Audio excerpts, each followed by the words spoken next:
In this video, we will see what happens in the background when a user creates a TKG cluster in VMware Cloud Director. We have Container Service Extension 4.1 server running in the provider managed organization, and the Kubernetes cluster will be deployed in the tenant A organization. And we also have VMware NSX Advanced Load Balancer pre-configured. When a tenant user creates a Kubernetes cluster with one control plane and two worker nodes, VMware Cloud Director will create a logical entity with the cluster specification called RD, which would have the same details that we had entered in the TKG cluster creation wizard. Container Service Extension Server will continuously be monitoring the RDs. Container Service Extension Server will fetch the RD and create a VApp with the same name as defined in the cluster creation wizard. Container Service Extension Server will create an ephemeral virtual machine, also known as Bootstrap cluster.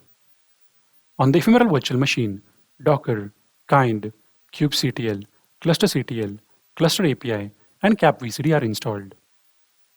Once Bootstrap cluster is configured, the cluster specification is applied to Bootstrap cluster, and as a result, capi and capvcd will create the target TKG cluster. TKG cluster is created with one control plane and two worker nodes. As part of the cluster creation workflow, the virtual service and pools are created for the TKG cluster on the VMware NSX Advanced Load Balancer. The CPI, CSI, CNI, and RD projector components are installed on the TKG cluster. Once the TKG cluster is available, the Bootstrap cluster or the ephemeral virtual machine is deleted, and the TKG cluster becomes self-managing cluster.